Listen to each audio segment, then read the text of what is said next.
নমস্কার বন্ধুরা, স্বাগতম তোমাদের সবাইকে আজকের এই আধ্যাত্মিক যাত্রায়।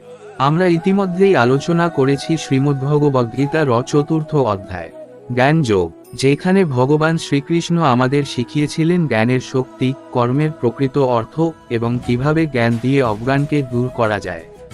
তিনি বলেছিলেন, যখন মানুষ সত্যিকারের জ্ঞান লাভ করে তখন তার সব পাপ ও অন্ধকার দূর হয়ে যায়।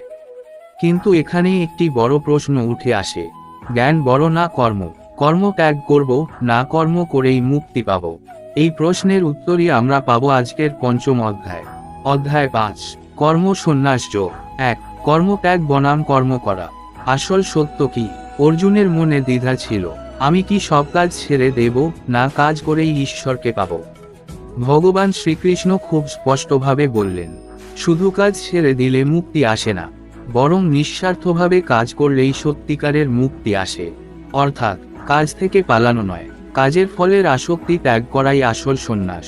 2, আসল সন্ন্যাসীকে। অনেকেই মনে করে গেরুয়া কাপড় পরলেই বা জঙ্গল চলে গেলেই সন্ন্যাসী হওয়া যায়। কিন্তু শ্রীকৃষ্ণ বলছেন, যে মানুষ নিজের ইচ্ছা ও অহংকার নিয়ন্ত্রণ করতে পারে, ফলের প্রতি লোভ রাখে না, নিজের কর্তব্য নিষ্ঠার সাথে পালন করে, সেই প্রকৃত সন্ন্যাসী। 3, কর্ম করো কিন্তু আসক্তি ছাড়া। এটা এই অধ্যায়ের সবচেয়ে গুরুত্বপূর্ণ শিক্ষা। কিভাবে কাজ করবে? কাজ করো কিন্তু ফলের চিন্তা ছাড়ো, নিজের লাভ ক্ষতি নিয়ে ভাবো না, সব কাজ ঈশ্বরের উদ্দেশ্যে উৎসর্গ করো। তখন সেই কাজ তোমাকে বাঁধবে না, বরং মুক্তির পথে নিয়ে যাবে। 4, জ্ঞানী মানুষ কেমন হয়?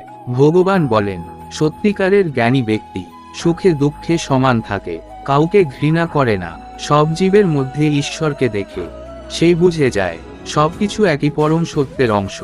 5, মন নিয়ন্ত্রণই আসল যুদ্ধ। বাহিরের যুদ্ধের থেকেও কঠিন হলো নিজের মনকে জয় করা। যদি মনকে নিয়ন্ত্রণ করতে পারো, লোভ কমে যাবে, রাগ কমে যাবে, দুঃখ কমে যাবে, আর তখনই তুমি শান্তি অনুভব করবে। 6, কর্মের মাধ্যমে মুক্তি। সহজ পথ।